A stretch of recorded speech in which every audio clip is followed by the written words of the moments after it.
Professeur Lucienne Kodounione, enseignante-chercheur en sciences juridiques et politiques à l'université Cheikh Anta Diop de Dakar, présidente du conseil d'administration de Afrikadiom Center.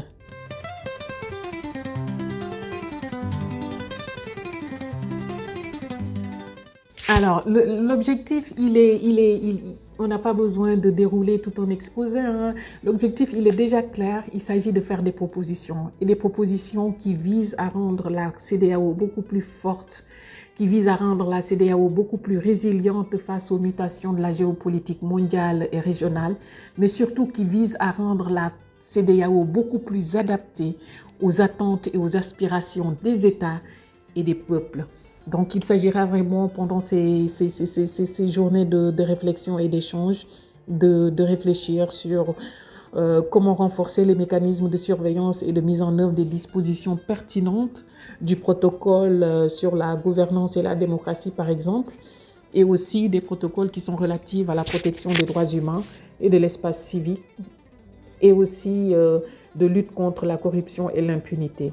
Mais aussi faire des propositions, et là c'est très important, afin de renforcer les capacités et l'indépendance de la commission de la CEDEAO, notamment la commission paix et sécurité. Donc nous allons réfléchir et faire des propositions. L'objectif vraiment c'est de réfléchir en toute sérénité, de réfléchir dans une dynamique de co-construction et au sortir de cette réflexion, avoir des documents et des arguments à présenter à la CEDEAO et donc avoir quelque chose à mettre dans le panier pour rénover, changer, innover et davantage redynamiser cette institution qui est la nôtre et que nous partageons ensemble, c'est-à-dire la CEDEAO.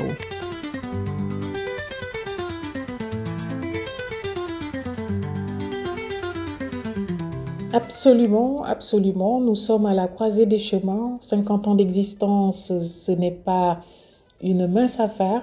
Évidemment, au sortir de 50 ans d'existence et de fonctionnement, il est important de se poser, de faire un bilan, de tirer des leçons, de se projeter. Et aujourd'hui, le besoin de réinventer l'esprit, les mécanismes et surtout le mode de fonctionnement de la CEDEAO se pose. Aujourd'hui, l'aspiration, elle est presque commune, tendre vers une CEDEAO des peuples. Maintenant, il s'agit de réfléchir et de voir quelles sont les voies et moyens qui puissent permettre de donner une déclinaison matérielle à cette pensée de la CEDEAO des peuples.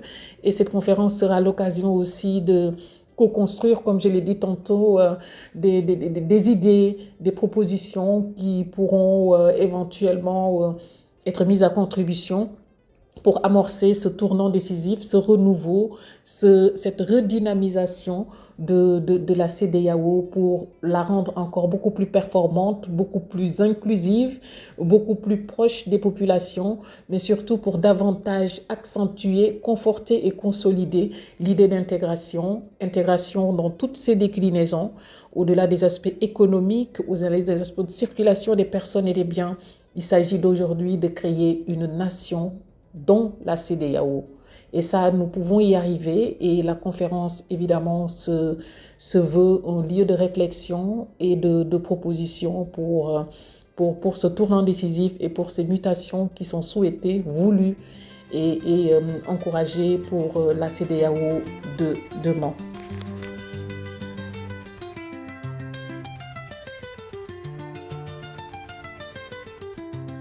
Nous attendons à cette conférence une diversité de profils, notamment des hommes d'État, des représentants de la Commission, du Parlement et la Cour de justice de la CEDEAO, mais aussi des membres de la société civile, des représentants du monde économique, diplomatique et militaire. La conférence se tiendra sur 3 jours à Dakar et sera organisée sur le modèle de panel animé par des experts.